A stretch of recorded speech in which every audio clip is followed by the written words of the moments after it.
এই যে বন্ধুরা, ভালোবাসার সকল রকমের গল্প পেতে আমাদের বোম্বে ডায়েরি চ্যানেলটি সাবস্ক্রাইব করে পাশে থাকা বেল আইকনটি বাজিয়ে দিন না প্লিজ। অবশেষে আয়রাতের কাছ থেকে আব্রাহাম উঠে পড়ে। নিজের রিভলভারটা বের করে আয়রাতের দিকে কিছুক্ষণ তাক করে থাকে, কিন্তু এইটা তার পক্ষে সম্ভব না। রিভলভার ছুঁড়ে ফেলে দেয়। আয়রাতকে খুন করা সম্ভব না, কখনোই না। অজ্ঞানরত আয়রাতের দিকে আব্রাহাম কিছুক্ষণ তাকিয়ে থেকে এসে পড়ে। একটা ঝড় এসে এক নিমিষেই সব লণ্ডভণ্ড হয়ে গেল। বিশ্বাস কথাটা কিন্তু অতি ক্ষুদ্র, তবে এর বিশালতা বিশাল, যা মুখে বা শব্দে ব্যক্ত করা ভারী মুশকিল। এই বিশ্বাসটা আব্রাহাম আয়রাতের উপরে রাখেনি। আব্রাহাম এমনটা করবে তা আয়রাতের কল্পনা থেকে 100 হাত দূর দূর ছিল। আব্রাহাম এমনটা করেছে যে আব্রাহাম কিনা আয়রাতের চোখে এক ফোঁটা পানি দেখলে দুনিয়া এদিক থেকে ওই দিক করে ফেলত, আয়রাতকে হাসানোর জন্য নিজে উদ্ভট উদ্ভট আচরণ করে বসত। সে আব্রাহাম কিনা আজ আয়রাতের সাথে। আব্রাহামের চলে যাওয়ার বেশ কিছুক্ষণ পর আয়রাতের জ্ঞান ফিরে। নিজেকে নিজের কাছে খুব ভারী ভারী লাগছে, মাথাটা চিন্তার বোঝা হয়ে আছে। নিজের মাঝে এক ফোঁটা শক্তিও বাকি নেই উঠে বসার। আয়রাতের চোখের পানিতে বালি সম্পূর্ণ ভিজে একদম চুবো চুবো হয়ে গেছে। বাইরে মুষলধারে বৃষ্টি হচ্ছে, মাঝে মাঝে বিকট শব্দে বিদ্যুৎ চমক দিচ্ছে। আয়রা চাদরটা নিজের বুক অবধি টেনে নেয়।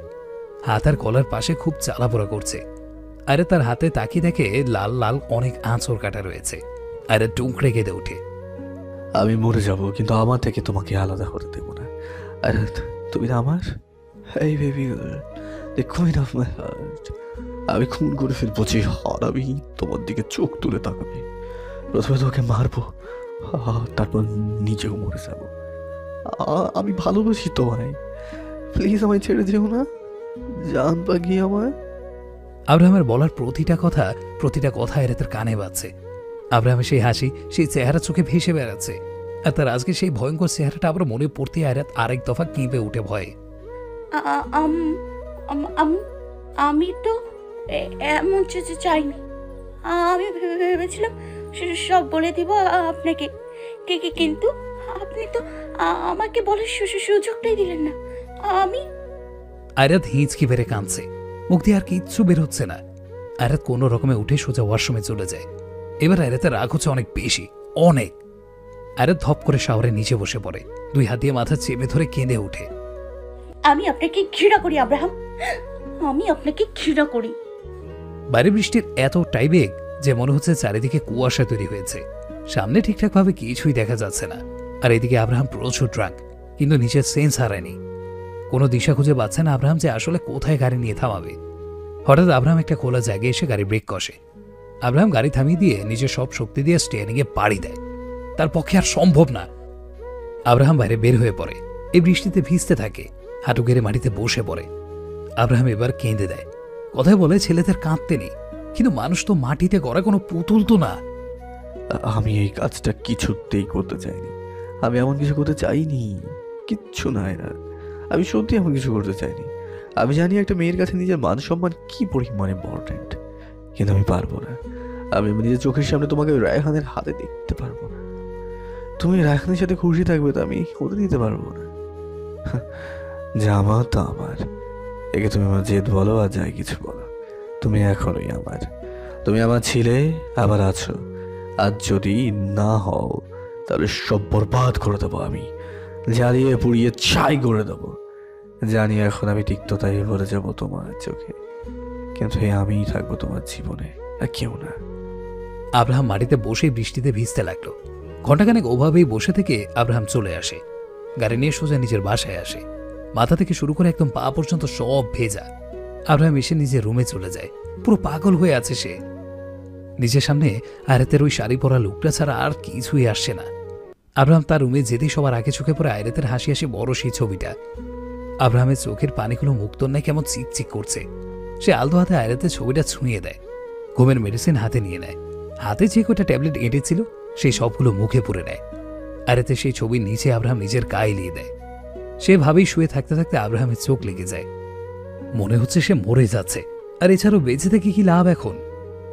আয়রাত এসে তার রুমের জানলার কাছে বসে পড়ে। জানলা দিয়ে খোলা বাতাস এসে আয়রাতের চুলগুলো উড়িয়ে নিয়ে যাচ্ছে। নাক মুখ সব ফুলে রয়েছে। আয়রাত শূন্য দৃষ্টিতে তাকিয়েছিল।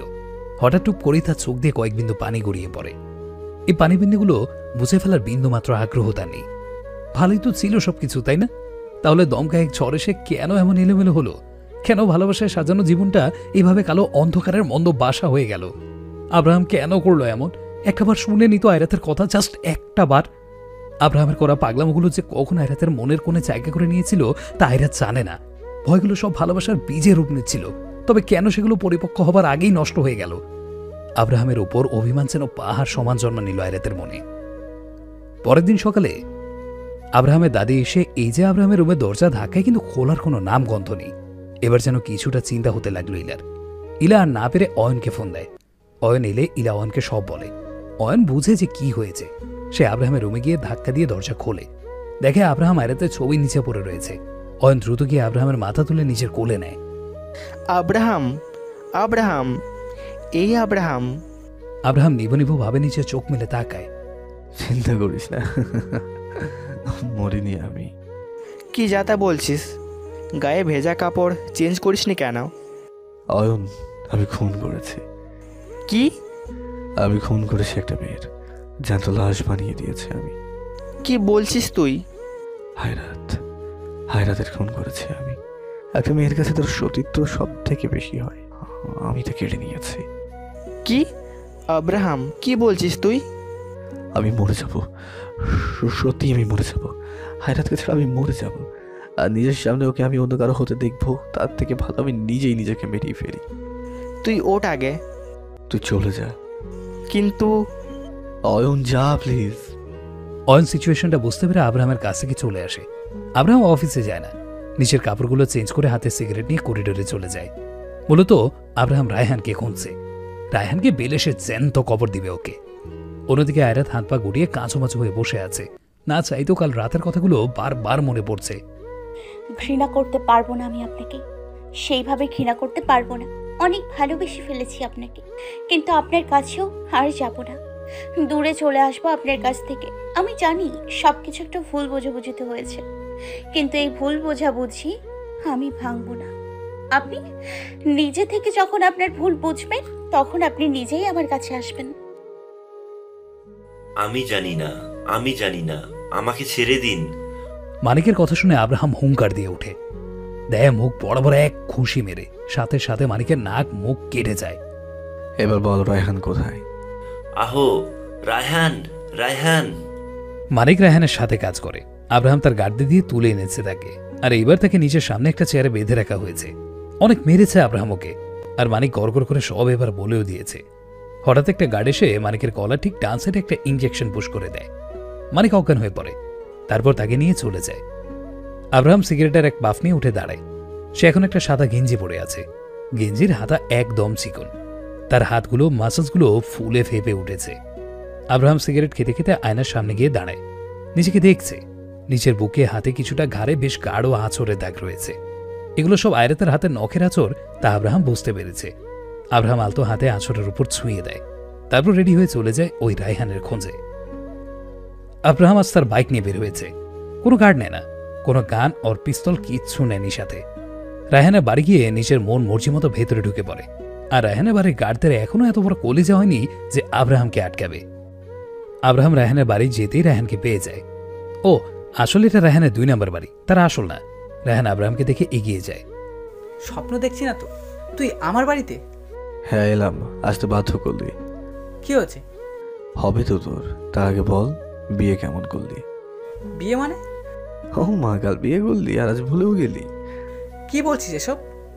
জানিস তো বিয়ে করেছিস তুই, কিন্তু ফুলসজ্জা করেছি আমি। ক্লিয়ার বল। আরে আয়রাতকে, মানে দুনিয়াতে তো মেয়ে নেই আর করো, তোকে দেখে দেখে ওর পিছনে পড়তে হলো। বিয়েও করে নিলে অগোচরে। আব্রাহামের ভাগ্য ভালো, বিয়েটা হয়নি। What rubbish! কাল তোদের বিয়ে হয়েছে, রাইট?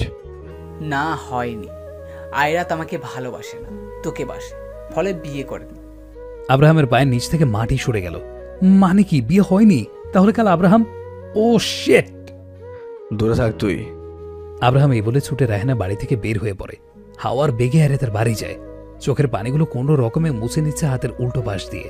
কিন্তু আয়রাতের বাড়িতে তালা দেওয়া, কেউ নেই। আব্রাহাম নিজের মাথার পেছনে হাত দিয়ে দেয়। আয়রাত তাহলে গেল কোথায়? পাগলের মতো করে আয়রাতকে খুঁজে চলেছে আব্রাহাম। আব্রাহামের কেন যেন মনে হতে লাগলো আয়রাত তার ভার্সিটিতে। কেননা আজ তো আয়রাত জীবনেও অফিসে আসবে না। আজ কেন, আর কখনো আসবে কিনা সন্দেহ। আব্রাহাম ছুটে আয়রাতের ভার্সিটিতে গেল, আর যেতেই ভাগ্যক্রমে আয়রাতকে দেখে। আব্রাহাম বাইক থেকে নেমে আয়রাতের সামনে গিয়ে দাঁড়ায়। আয়রাত দিয়ার সাথে কথা বলছিল। দিয়াকে এখনো সে কিছুই বলেনি, তবে বলতে চাইছে। এরই মাঝে আব্রাহাম হাঁপাতে হাঁপাতে আয়রাতের কাছে এসে দাঁড়ায়। আয়রাত সোজা আব্রাহামের চোখের দিকে তাকায়। দেখে আব্রাহামের চোখগুলো লাল বর্ণ, চোখের কার্নিশ বেয়ে পানি পড়ছে আব্রাহামের। তবে আব্রাহামকে এখন এই মুহূর্তে নিজের সামনে দেখে আয়রাতের কাল রাতের ঘটনাগুলো মনের দেওয়ালে ভেসে উঠল। আয়রাত থাকতে না পেরে ঠাস করে আব্রাহামের গালে একটা থাপ্পড় বসিয়ে দেয়। দিয়া তার মুখে হাত দিয়ে দেয় এটা দেখে। আয়রাত বেশ জোরে আব্রাহামকে থাপ্পড়টা মেরেছে। এই থাপ্পড়ের শব্দ যেন চারিদিকে বাজছে। আয়রাত আব্রাহামের দিকে তাকিয়ে আছে। আয়রাত যে আব্রাহামকে ঠাঁটিয়ে একটা থাপ্পড় মেরেছে তাতে আব্রাহামের কিছুই হয়নি। সে তবু আয়রাতের দিকে তাকিয়ে আছে। সে কিছু বলবে না, আজ কিচ্ছু বলবে না, কারণ এইটা তার প্রাপ্য ছিল। আব্রাহাম না বুঝেই যা করেছে তার জন্য এটা অতি সামান্য একটা বিষয়, এমনটা হওয়ারই ছিল। আব্রাহাম আয়রাতের দিকে তাকিয়ে আছে। আয়রাত একবার হু হু করে কেঁদেই দেয়। জোরে জোরে দম নিচ্ছে আর আব্রাহামের দিকে তাকিয়ে আছে। দিয়া বুঝলো যে এদের মাঝে খুব বড় সড়ো কিছু একটা ঝামেলা পেয়ে গেছে, তাই দিয়া সোজা সেখান থেকে চলে আসে। আব্রাহাম কিছু বলতে যাবে আয়রাতকে, তখন আয়রাত তার হাত দিয়ে আব্রাহামকে থামিয়ে দেয়। আয়রাতের রাগও লাগছে আর কান্নাও। আয়রাত সেখান থেকে চলে আসতে নিলে আব্রাহাম তার হাত ধরে ফেলে। তারপর আবার তাকে নিজের সামনে এনে দাঁড় করিয়ে দেয়। মারো কাটো বকো যা ইচ্ছে করো, তাও দূরে যেও না প্লিজ। আয়রাত প্লিজ, আমি মরেই যাবো তোমাকে ছাড়া। আমি সত্যি মরে যাবো তুমি না, প্লিজ যেও না। হ্যাঁ আমি ভুল করেছি, আমার একটা বার তোমার কথা শোনা উচিত ছিল, আমি শুনিনি। আমি সত্যি অনেক বড় ভুল করেছি, প্লিজ মাফ করে দাও। আর এমনটা হবে না, আমরা কখনো এমন করবো না। প্লিজ আয়রাত, প্লিজ যেও না। আরে কথা তো বলো। হাত ছাড়ুন, জান পাখি প্লিজ। আমার হাত ছাড়ুন, আয়রাত। বললাম না হাত ছাড়ুন। আয়রাত এক ঝাটকে তার হাতটা ছাড়িয়ে নেয়। শেষ, মানে সব তামাশা নাটক শেষ, নাকি আরো বাকি আছে? আপনি না খুন করেন, তাহলে এক কাজ করুন। ও সরি, কাজ না, আমার উপর একটা মেহেরবানি করুন প্লিজ। আমাকে না মেরে ফেলুন, প্লিজ মেরে ফেলুন আমাকে। এভাবে আমার পর ছিল। ভালোবাসায় অন্ধ হতে দেখেছি আমি, কিন্তু অমানুষ না। তবে কাল রাতে আমি অমানুষকেই দেখেছি। আপনি কিভাবে এটা করতে পারলেন আব্রাহাম? আয়রাত মাফ করে দাও না, এমনটা আর হবে না। আমি বুঝিনি, অনেক রাগ হচ্ছিল আমার। আর এখানে সাথে তোমাকে আমি জাস্ট ভাবতে পারছিলাম না, তোমাদের একসাথে মেনে নিতে পারছিলাম না কোনোভাবেই। আমি রাগ সামলাতে পারি না, জানোই তো তুমি। তুমি শুধুই আমার। আয়রাত এবার সোজা তেরে গিয়ে আব্রাহামের কলার খামচে ধরে। আমি কারো না, আমি আমার নিজের, বুঝেছেন আপনি? আপনি কোন সাহসে আমার উপর অধিকার খাটান? কোন সাহসে? হ্যাঁ, কেউই আমি আপনার। আর আপনি ভাবলেন কি করে যে সেদিন সেই হসপিটালে এত সিক্রেট হবার পরেও আবার আমি যখন জানতে পারলাম যে রায়হান আপনার সৎ ভাই, তারপরেও আমি ওই রায়হানকে বিয়ে করব? আমাকে কি পাগল মনে হয় আপনার? আমি এত শত কিচ্ছু জানি না, আমি এখন শুধু এটা জানি যে তুমি আমার। আই এম সরি, ভুল হয়ে গেছে আমার। বললাম তো, আর কত বলবো? তুমি বলো আমাকে কি করতে হবে, কি করলে তুমি আমাকে মাফ করবে বলো, কি করলে তুমি আবার আগের আয়রাত হয়ে যাবে বলো, শুধু একটাবার বলো। যা বলবো তা শুনবেন তো? অবশ্যই। Just stay away from me. Ayrat, আমার থেকে দূরে থাকুন। আব্রাহামকে আর কিচ্ছু বলার সুযোগ না দিয়ে আয়রাত সেখান থেকে চলে আসে। আব্রাহাম আয়রাতকে আটকায় না, কারণ সে জানে যে এখন আয়রাত কারো একটা কথাও শুনবে না। আর অনেক কিছু গিয়েছে মেয়েটার উপর দিয়ে, তো এমন রিয়েক্ট করা তো নর্মাল। আব্রাহাম তার গেস্ট হাউসে চলে যায়। সেখানে গিয়ে কাল যে গার্ডটা আব্রাহামকে আয়রাতের বিষয়ে খবর দিয়েছিল তাকে ফোন দিয়ে দ্রুত আসতে বলে। সে এসেও পড়ে। স্যার ডেকেছেন? আব্রাহাম তখন মাথা নিচু করে বসেছিল। গার্ড আসতেই সে ফট করে মাথা তুলে সামনে তাকায়। আব্রাহামের চাহনি দেখে তো গার্ডের ছায়া ছায়া অবস্থা, ভয়ঙ্কর লাল হয়ে আছে। গতকাল কার বিয়ে ছিল? স্যার আসলে আয়রাত ম্যামের। গার্ডের এই কথা বলার সাথে সাথেই আব্রাহাম তার পাশে থেকে একটা অ্যালকোহলের কাঁচের বোতল নিয়ে টেবিলে বাড়ি দেয়, যার ফলে বোতলটা হাফ ভেঙে যায় আর হাফ আব্রাহামের হাতেই থেকে যায়। আব্রাহাম বোতলটা ভেঙে এক ঝটকায় উঠে গিয়ে গার্ডের পেছন দিক দিয়ে গিয়ে তার গলায় ধরে। গার্ডে তো ভয় ঘাম ছুটে যাচ্ছে। বিয়ে কি কাল হয়েছিল? স্যার আসলে speak up, damn it. Sir গাড়ির ড্রাইভার তো তাই বলেছিল যে রায়হান স্যার নাকি বিয়ে করার জন্য অনেক আগে আয়রাত ম্যামের বাসায় গিয়েছে, আর তখন অনেক সময় পার হয়ে গিয়েছিল স্যার। আমি ভেবেছিলাম বিয়ে হয়েই গিয়েছে, তাই তাই আমাকে ভুল ইনফরমেশন দিয়ে দিলি, তাই তো? ভুল ইনফরমেশন মানে স্যার? বিয়ে হয়নি, আর তোর এই ভুল তথ্যের জন্য আমি কি থেকে কি করে বসেছি রাগের বসে। এই কথা বলার সাথে সাথে আব্রাহাম সেই গার্ডের ঘাড়ের বাম সাইডে কাঁচের বোতল দিয়ে একটা আঁচড় কাটে। গলগল করে রক্ত ঝরছে। গার্ডটা তার ঘাড়ে এক হাত দিয়ে চেপে ধরে কাঁতরাচ্ছে। তখনই আব্রাহামের ডাকে আরো 2জন গার্ড আসে। গলা বা ঘাড়ের মাঝ বরাবর আঁচড় কাটেনি, নয়তো সাথে সাথে মরে থাকতো। একে হসপিটাল নিয়ে যা, হয়তো 2-1টা সেলাই লাগবে, তারপর ঠিক হয়ে যাবে। আব্রাহামের হাতে রক্তের হালকা কিছু ছিঁটে ফুটে লেগেছে। সে তার টিস্যু দিয়ে মুছতে মুছতে বলে কথাটা। গার্ডগুলো চলে গেলে আব্রাহাম আবার 2 হাত দিয়ে মুখ চেপে ধরে। তার মাথা কাজ করা পুরো বন্ধ করে দিয়েছে। সে কিভাবে আয়রাতকে মানাবে সেই বুদ্ধি আসছে না। যে অবস্থা, তাতে তো দেখে মনে হয় না যে সে সহজে কিছু হাতে নাগালে এসে পড়বে। আব্রাহাম বসে বসে এগুলোই চিন্তা করে যাচ্ছে। ওদিকে রায়হান তার হাতে একটা পাজল বক্স নিয়ে মেলানোর চেষ্টা করছে। সেই পাজল বক্সটা কোনোভাবেই মেলাতে পারে না। কমপক্ষে 3 দিন লেগে যায় তার এটা মেলাতে। এখন সেটা মেলানোর চেষ্টাই করছে আর ভাবছে যে কি করে আয়রাতকে নিজের করা যায়। অবশ্যই তাতে আব্রাহাম তো বাধা হয়ে আসবেই, কিন্তু কথায় বলে না, 7 সমুদ্র 13 নদী পার করে কাছে পেলাম তোমাকে। ব্যাপারটা কিছুটা তেমনই। অনেক বাধা বেরোতে হবে, আর আব্রাহাম নিজে অনেক বিপদের সমান। রায়হান এগুলো ভাবছিল, তখনই রায়হানের কাছে কলির ফোন আসে। হ্যালো। হ্যালো, আমি আয়রাতের চাচি বলছি। জি, আমি চিনতে পেরেছি, বলুন। আয়রাত কি চায় আর কি চায় না তা তোর নিজের মুখেই শুনলেন। জি, আমি শুনেছি, কিন্তু আমি হাল ছেড়ে দেব না। আইরাতকে এত সহজে আমি আব্রাহামের হতে দেব না। না, এখন আপনি এমন কিছুই করবেন না। আয়রাত যেহেতু চায় না, তাহলে আমিও আর জোর করব না। থাক, মেয়েটা অনেক রেগেছিল। আর এছাড়াও আয়রাতের চাচা এখন সবটা ব্যাপার জানে। তারপরেও যদি আয়রাতের উপর এখন আমি জোর করি, তাহলে আমার সংসারে আগুন লাগবে, যা আমি চাই না। তো বুঝতেই পারছেন, আয়রাতকে ভুলে গেলেই এখন আপনার জন্য ভালো হবে। আর আপনার ভাই নাকি আব্রাহাম, সেও কিন্তু আয়রাতের জন্য পাগলের উপরেও বেশি। কিছু হেড থেকে ফের হলে কিয়ামত বাঁধিয়ে দিবে সোজা। আপনি কি আমাকে সোজা ভাষায় না করছেন নাকি হুমকি ভয় দেখাচ্ছেন? কোনটা? হুমকি ভয় দেখানোর আমি কেউই না, সোজা কথায় মানা করে দিচ্ছি। আরে আপনি কি ভাবলেন আইরাতকে ছেড়ে দেবো আমি আপনার কথাতে? একটা কথা শুনে রাখুন, প্রেমের মরা জলে ডুবে না। প্রেম ভালোবাসা এমন একটা জিনিস যার ফলে মানুষ নিজে হাতে নিজের বরবাদ পর্যন্ত হয়ে যায়। নিজেই নিজের বরবাদি ডেকে আনবেন না, বা নিজের ধ্বংস হবার রাস্তায় হাঁটবেন না। নিজের ভালো পাগলেও বুঝে। বলেই বলেই ফোন কেটে দেয়। আর রায়হান তো রাগে ফুঁসছে। না না না না না, এইভাবে ছেড়ে দিলে চলবে না। যে করেই হোক সব ঠিক করতে হবে, নিজের জন্য সব ঠিক করতে হবে, হোক না সেটা অন্যের চোখের ভুল। রায়হান মদের গ্লাস থেকে মদ খেয়ে আবার রাগী ভাবে বলতে শুরু করে, দরকার পড়লে সব শেষ করে দেব, খুন করে ফেলবো সবাইকে, তবু আইরাতকে আমার চাই।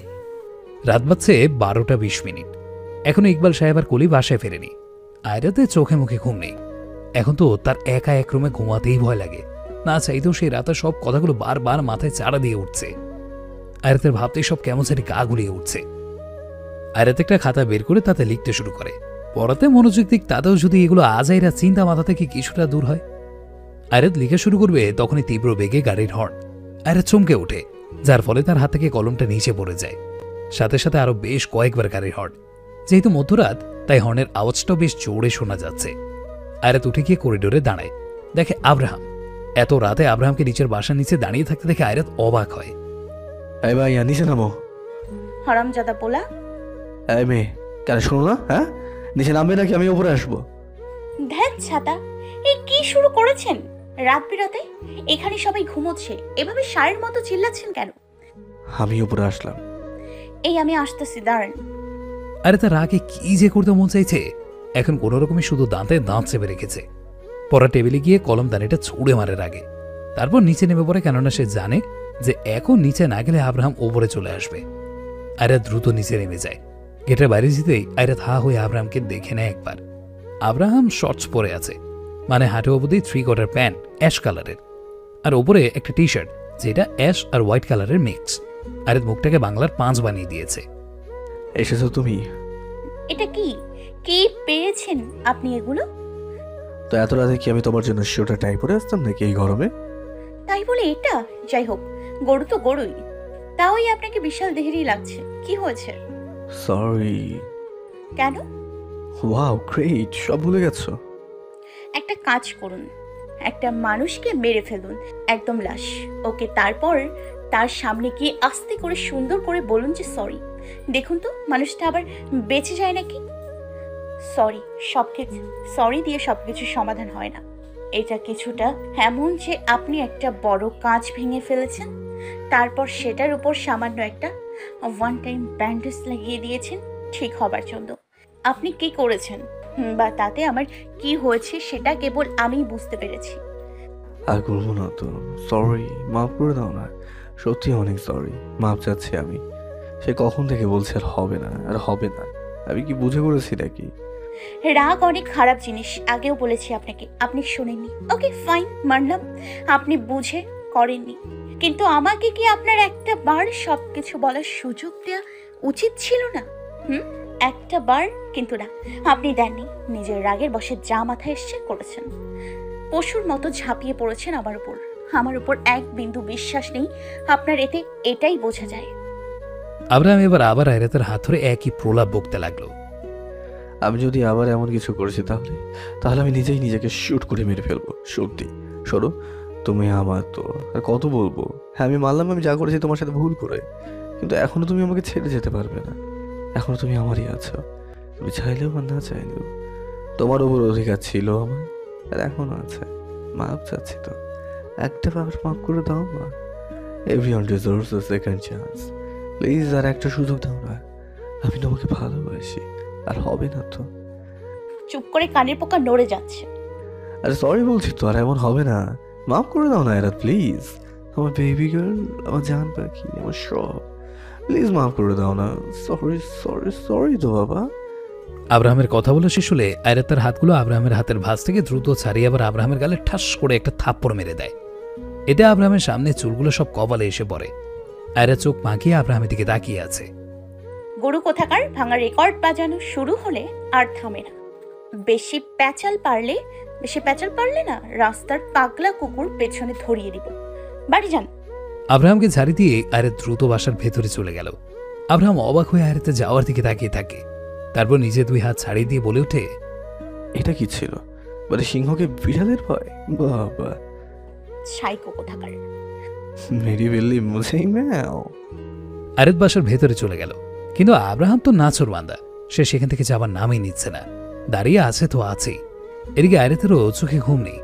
রাত বেজে গেল 2টো। আয়রাত তার করিডোরে গিয়ে বাইরের রাস্তায় উঁকি দেয়। দেখে আব্রাহাম গাড়ির সাথে হেলান দিয়ে পকেটে দুই হাত রেখে আয়রাতের করিডোরের দিকেই তাকিয়ে আছে। আয়রাত উঁকি দিলে আব্রাহাম আয়রাতকে দেখে ফেলে, আর আয়রাত দ্রুত নিচে ঝুঁকে যায়। দেখেছি, লোকে লাভ নেই, আমি যাব না এখান থেকে। ওই যে কথায় আছে না, যে যেখানে রাত সেখানেই কাঠ। আজ আমিও তেমন করবো, সেখানেই দাঁড়িয়ে থাকবো। আয়রাত আব্রাহামের দিকে একটা ভেঙচি কেটে এসে পড়ে। তারপর আরও 30 মিনিট পার হয়ে যায়। আয়রাত আরামসে হুমায়ুন আহমেদের বই পড়ছে আর গরম গরম কফি খাচ্ছে। তখনই বেশ আওয়াজ করে বিদ্যুৎ চমকিয়ে ওঠে। যাকে আমরা খাঁটি বাংলা ভাষায় বলে ঠাডা, সেইটা পড়েছে আর কি। আয়রাত মুখে কফি নিয়ে চুপ করে বসে আছে।